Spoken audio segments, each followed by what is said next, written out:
Hello students, previous classes के अंदर हमने वेक्टर्स जो है उसको मोस्टली कंप्लीट कर लिया है।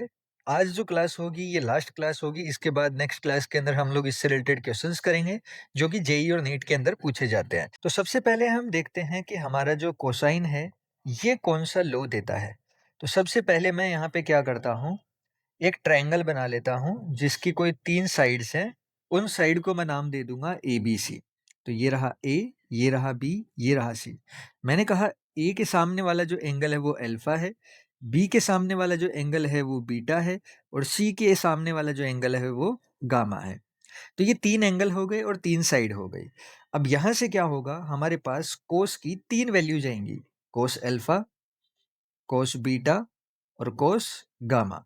ये 3 वैल्यूज जो हैं वो अलग-अलग वैल्यू आएँगी, तो ध्यान दो कैसे। कोस अल्फा की बात कर रहा हूँ तो ये रहा अल्फा, ये अल्फा किस-किस साइड के बीच में है? बी और सी के बीच में है। तो मैं क्या करूँगा, B square plus C square, opposite side कौन-सी है? ए, तो इसको मैं माइनस कर दूँगा और जिन 2 साइड को मैंने स्क्वायर करके ऐड किया है, उन दोनों को मैं मल्टीप्लाई कर दूँगा 2 से। सेम अगर मैं कोस बीटा की बात करूँ तो कोस बीटा के अंदर ये रहा बीटा। अगर ये बीटा जो है ये किस-किस के बीच में है? ए और सी के बीच में। तो A square plus C square minus कौन होगा? बी स्क्वायर अपॉन में 2ac। सेम इसी तरीके से गामा के अंदर क्या होगा? गामा किस-किस के बीच में है? ए और बी। तो A square plus B square minus क्या होगा? सी स्क्वायर अपॉन में क्या आ जाएगा? 2ab। तो ये 3 हमारे पास में क्या होते हैं? कोसाइन के लिए लो हैं, कोस अल्फा, कोस बीटा और कोस गामा। अब जब हम बात करते हैं क्लास 11th की, तो कई बार हमसे जो टीचर होता है वो इसका प्रूफ भी मांग लेता है कि बताओ इसको प्रूफ करके कि ये कैसे आया। तो प्रूफ के लिए हम क्या करते हैं, सबसे पहले 3 वेक्टर ले लेते हैं। वेक्टर ए, दूसरा वेक्टर हो जाएगा मेरे पास में वेक्टर सी और यहाँ से एक दूसरा वेक्टर मैंने लिया, इसको नाम दिया मैंने वेक्टर बी। तो 3 वेक्टर मेरे पास हो गए। ए वेक्टर के सामने वाले एंगल को मैं मान लेता हूँ अल्फा, बी वाले के सामने वाले को मैंने मान लिया बीटा और सी वाले के सामने वाले को मैंने मान लिया गामा। तो इस तरीके से मेरे पास में कितने वेक्टर हो गए? 3 वेक्टर हो गए। अब अगर मैं देखूं तो जो सी वेक्टर है वो तो एक टाइप से रिजल्टेंट वेक्टर है। क्यों? क्योंकि अगर ए और बी वेक्टर को ध्यान से देखूं तो यहाँ पे मेरे को पता लगेगा कि ए वेक्टर का हेड बी वेक्टर के टेल के साथ कनेक्ट है। तो ट्रायंगल लो यहाँ तो वर्क कर रहा है। मतलब मेरे को समझ में आ गया कि जो सी की वैल्यू मैंने रखी है, ये सी की वैल्यू मैंने माइनस आर की जगह पे रखी है। माइनस आर मतलब डायरेक्शन ऑपोजिट है, तो जो रिजल्टेंट वेक्टर है उसकी वैल्यू नेगेटिव हो गई। तो अगर मैं इस तरीके से जो रिलेशन पढ़ा था अपन ने, ए प्लस बी जो बराबर होता है आर वेक्टर के, लेकिन यहाँ तो माइनस आर के था, तो ये माइनस आर इधर आके किसका हो जाएगा? प्लस का। तो A vector plus B vector, यहाँ पे प्लस के अंदर क्या हो जाएगा? R vector equal to 0। ठीक है। अब आर की जगह तो हम क्या ले रहे हैं? सी ले रहे हैं। तो यहाँ पे मेरे पास में क्या हो जाएगा? A vector plus B vector plus C vector equal to 0। इतनी बात क्लियर है तुम्हें? अब इतना अगर तुम्हें समझ आ गया तो मैं क्या करता हूँ, आगे इसको सॉल्व करता हूँ। तो ए वेक्टर को मैं इधर ही रखता हूँ, बी और सी को मैं दूसरी साइड लेके चला जाता हूँ। साइन भी मैंने बदल दिया। अब यहाँ से क्या करेंगे, इनका मोड लेंगे। मोड लेते ही यहाँ से क्या हो जाएगा, स्क्वायर भी ले लेंगे साथ में। तो यहाँ पे जो मोड लेने के बाद जो वैल्यू बचेगी वो क्या बचेगी? B vector plus C vector का होल स्क्वायर। तो यहाँ से जो मेरे पास में वैल्यू आएगी वो आएगी A square equal to B square plus C square plus 2bc। अब ध्यान देना, यहाँ पे कोस थीटा आता था तो यहाँ पे ये आ गया कोस।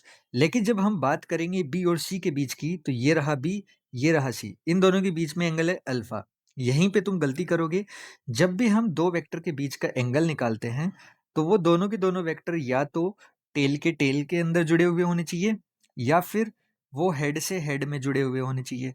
अगर वो एक वेक्टर का टेल दूसरे वेक्टर के हेड के साथ अगर जुड़ा हुआ है तो यहाँ पे जो एंगल होता है वो नहीं होता है एक्चुअल एंगल। एंगल निकालने के लिए या तो दोनों के टेल जुड़े होने चाहिए या दोनों के हेड जुड़े होने चाहिए।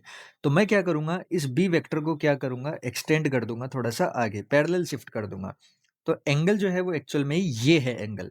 इसको नाम दे दिया मैंने 180 माइनस अल्फा। क्यों? क्योंकि 180 में से अल्फा को माइनस करना पड़ेगा। तो यहाँ पे अब क्या होगा, मैं कोस के साथ में क्या लगाऊंगा, 180 माइनस अल्फा, 180 माइनस अल्फा। और मेरे को पता है कोस 180 माइनस अल्फा जो होता है वो माइनस कोस अल्फा होता है, तो ए स्क्वायर इक्वल टू क्या हो जाएगा, B square plus C square minus 2bc cos alpha, क्योंकि मेरे को पता है कोस 180 के ऊपर माइनस का हो जाता है। अब मेरे को क्या करना है, कोस अल्फा की वैल्यू निकालनी है, तो कोस अल्फा के लिए मैं क्या करूंगा, 2bc cos alpha equal to B square plus C square minus A square. Cos alpha के लिए यहां से अब क्या होगा, B square plus C square minus A square upon में 2bc। तो इस तरीके से हम क्या कर सकते हैं, रिलेशन निकाल सकते हैं। अब ये मत समझना कि सर आपने तो यहाँ पे स्मॉल बी लिया था, यहाँ कैपिटल बी क्यों आ गया, वो तुम्हारे ऊपर है, जो भी तुम नाम लोगे उसके अकॉर्डिंग यहाँ फॉर्मूला में वो चीज़ आ जाएगी। बट इस तरीके से तुम क्या कर सकते हो, कोस के जो तीनों के तीनों फॉर्मूला हैं उसको प्रूव करके दिखा सकते हो एग्जाम में, जब तुम्हारे टीचर तुमसे पूछेगा। तो अब जो साइन लॉ है हमारे पास में, वो क्या कहता है, अगर हम देखें तो a upon sine alpha equal to होगा किसके, b अपॉन साइन बीटा के इक्वल टू ये किसके, c अपॉन में साइन गामा के। ये रिलेशन कौन सा रिलेशन है, ये साइन लॉ का रिलेशन है। बट टीचर हमसे एग्जाम के अंदर रिलेशन डायरेक्ट तो नहीं पूछेगा, वो हमसे क्या करवाएगा, इसका प्रूफ करवाएगा कि इसको प्रूफ करके बताओ कि ये कैसे हुआ। तो सबसे पहले मैं वैसे ही जैसे पीछे हमने 3 वेक्टर लिए थे, वैसे मैं 3 वेक्टर ले लेता हूँ। वेक्टर ए, दूसरा वेक्टर हो जाएगा मेरे पास में वेक्टर बी, और तीसरा जो वेक्टर होगा मेरे पास में वो हो जाएगा वेक्टर सी। ये 3 वेक्टर हो गए। ए के सामने वाला जो एंगल हो गया वो हो गया अल्फा, बी के सामने वाला हो गया कौन सा, बीटा, और सी के सामने वाला हो गया कौन सा, गामा। अगर ये चीज तुम्हें पता है तो पीछे भी हमने रिलेशन पढ़ा था वो भी तुम्हें पता है कि A vector plus B vector plus C vector किसके इक्वल होगा, 0 के। ठीक है, अब मैं क्या करता हूं, इस पूरी की पूरी इक्वेशन को सी के साथ क्रॉस कर देता हूं। तो ए plus B plus C cross किसके साथ कर दूंगा, सी के साथ में, और इक्वल टू 0 क्रॉस सी।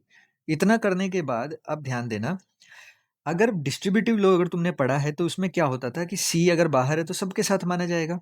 तो ए वेक्टर यहाँ क्या हो जाएगा, cross C vector plus B vector cross C vector plus C cross C, और 0 किसी के साथ भी मल्टीप्लाई होगा क्या देगा, 0 ही देगा। ठीक है, अब ए और सी के बीच में क्रॉस है तो मेरे को क्या करना पड़ेगा, इनके बीच में थीटा निकालना पड़ेगा। ये रहा ए, ये रहा सी, बट बीटा तो इनके बीच का जो है एंगल नहीं है। तो मैं क्या करूंगा, इस सी वेक्टर को थोड़ा सा एक्सटेंड कर दूंगा आगे की तरफ। जैसे ही मैंने एक्सटेंड किया तो मेरे पास एंगल जो वो निकल के आ गया, ये रहा 180 माइनस बीटा। अब एंगल तो हमें पता लग गया, बट इसके अंदर हमें डायरेक्शन भी देनी पड़ती है। तो डायरेक्शन अगर मैं दूंगा तो ध्यान दो, देखो ए से सी की तरफ राइट हैंड रूल लगाना है। ए से सी की तरफ आए तो कहाँ पे हुई डायरेक्शन, थंब हमें डायरेक्शन बताता है, तो डायरेक्शन हुई इनवर्ड डायरेक्शन में। तो इनवर्ड मतलब ए क्रॉस सी की अगर मैं बात करूंगा तो ये होगा ए सी साइन 180 माइनस बीटा, और ये जो डायरेक्शन होगी ये कहाँ पे होगी, ये होगी हमारे पास में इनवर्ड डायरेक्शन में।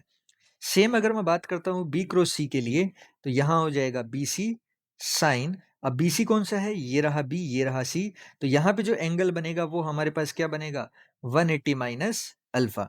अब इसको भी हम क्या करते हैं, डायरेक्शन के लिए एक्सटेंड कर देंगे।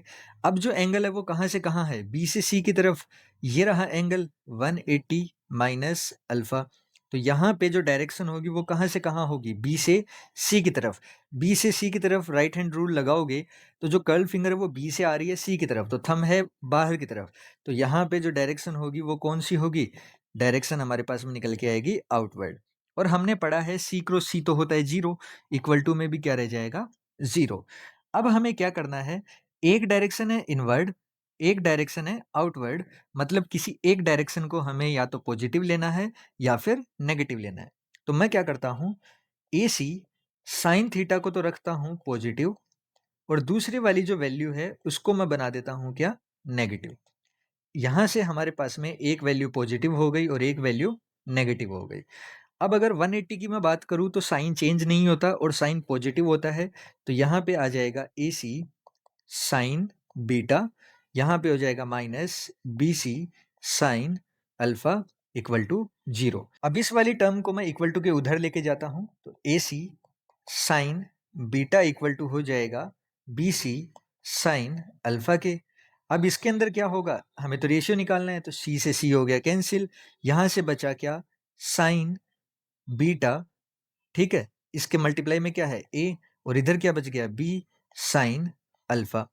अब इसको मैं सोल्व करूंगा तो ये क्या हो जाएगा, A sine alpha equal to B sine beta. इसी तरीके से हमने जो रिलेशन है वो देखो यहाँ पे लिखा है क्या, A upon sine alpha equal to B upon sine beta. यहाँ पे हमारे पास जो निकल के आया वो भी यही है, A upon sine alpha equal to B upon sine beta. तो ये हो गया हमारे पास में इस चीज के लिए प्रूफ।